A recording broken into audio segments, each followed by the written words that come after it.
तुम्ही एवढ्या तपासण्या करताय, रेट टाकताय, काही वस्तू पदार्थ जप्त करताय, ते प्रयोगशाळेत तपासायला पाठवतो म्हणून सांगता.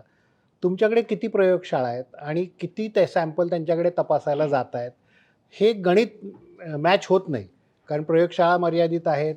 तिथल्या लोकांची मानसिकता बघितली संभाजीनगरच्या पत्रावरून, की आम्हाला काम नाही करायचं आहे म्हणून. नागपूरची फार वेगळी अवस्था नाही आहे. तर हे तपासणार कधी? लोकांना रिपोर्ट कधी देणार? हे सगळंच फार विस्कळीत दिसतंय.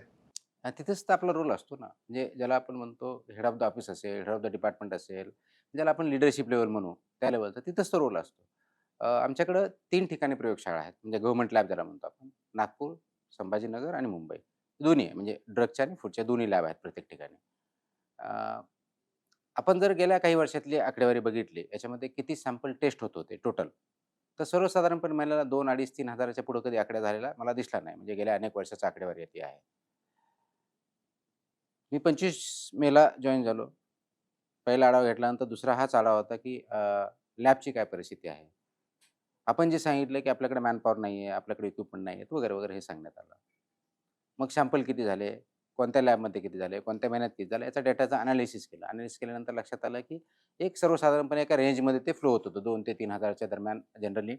कधी-कधी 3,000 पण जायचं, कधी खाली यायचं. मग कधी सॅम्पल कमी पडायचे, तर कमी जास्त व्हायचे, वगैरे, वगैरे हे. This is a management issue. मला वाटत नाही हा खूप मोठा म्हणजे कॅपॅसिटी नसेल तर आय कॅन अंडरस्टँड. पण एक्झिस्टिंग रिसोर्सेस आहेत त्याचं ऑप्टिमम युटिलायझेशन होतं का?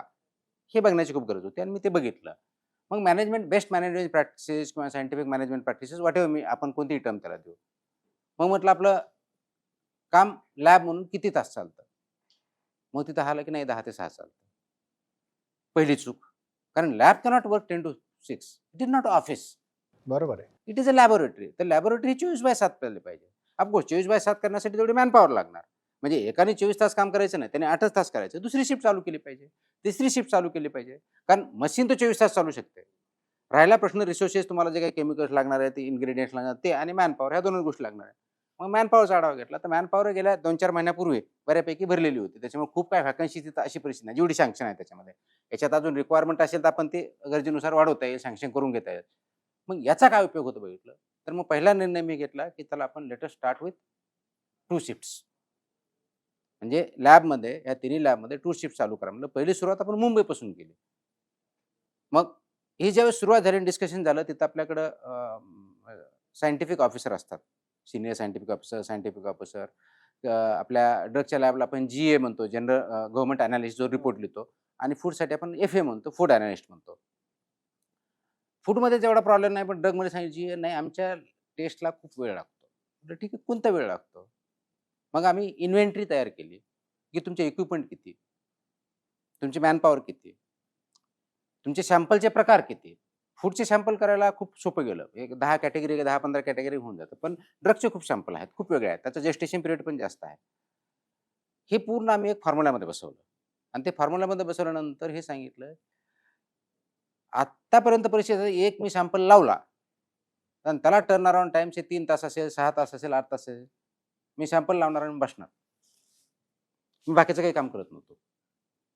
टर्न अराउंड टाईम मशीनचा कितीपेक्षा टर्न अराउंड टाईम सॅम्पलचा किती, मशीनचा किती आणि त्या मॅनपॉवरमध्ये सायमल्टेनियसली कार्यशक्ती याचंही एनालिसिस केलं.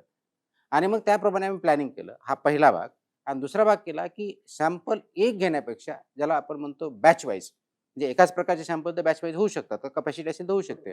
10 असू शकते, 20 असू शकते, जी काही कपॅसिटी आहे मशीनची त्याप्रमाणे. ह्या 2 गोष्टी आम्ही इंटरव्हेन्शन केलं.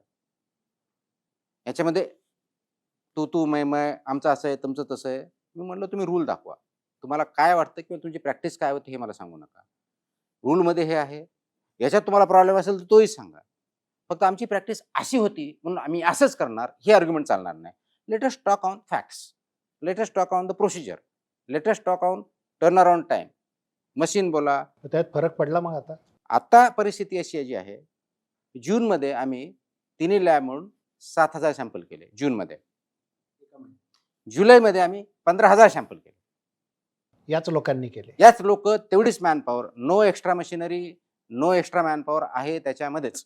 सर, तुमच्याकडे अनेक अधिकारी पण नाही. येत असतील तुमच्याकडे, की कार्यपद्धतीला घेऊन किंवा कामाचं प्रेशर म्हणून, की आपल्याकडनं एवढं आपण करतो आहोत.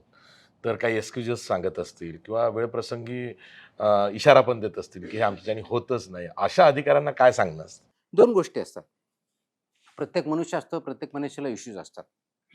अधिकारी एक माणूसच असतो. जेन्युइन अडचण असेल तर मी 100% समजून घेतो. मार्ग काढण्याचा प्रयत्न करतो. काही पर्सनल इश्यू असेल तरी आपण समजून घेऊ. पण तो नॉन जेन्युइन असेल, तर तिथे मात्र कारवाई केली पाहिजे. हा माझा ड्युअल अप्रोच आहे. आणि सगळ्यांचाच असतो तो. ज्याला आपण कंपॅशनेट लीडरशिप म्हणतो. ती अशीच असते. फक्त काहीतरी मला वाटतं म्हणून करा, मी ऐकून घेणार नाही. असं जर असतं तर ते हवक होतं. त्याच्यामुळे लीडरशिप प्रोव्हाईड करताना त्यांचे इश्यूज आपण ह्युमन रिसोर्सेसचे इश्यूज पण अंडरस्टँड केले पाहिजे. ते मी इश्यू माझ्याकडे कोणी आलं तर मी ऐकतो. पण काहीतरी एक्सक्यूज सांगणं हे नाही चालणार. जेन्युइन इश्यू असू द्या, विल टॅकल इट. काही अडचण नाही. आपल्याला रजा पाहिजे हे कारण आहे, बिलकुल देऊ. पण मग तुम्हाला कामच करायचे आणि रजा टाकणार, ते नाही चालणार. सर, एक आता महाराष्ट्र नाही, म्हणून तुम्ही तुम्ही पाठीमागे प्रश्न विचारला की असे काही अधिकारी आले का? 1-2 लोकांचे व्हीआरएस चार्ज झाले. आय एम हा. Fine with it. Absolutely fine with it. त्यांना नाही काम करायचं, I am absolutely fine with it.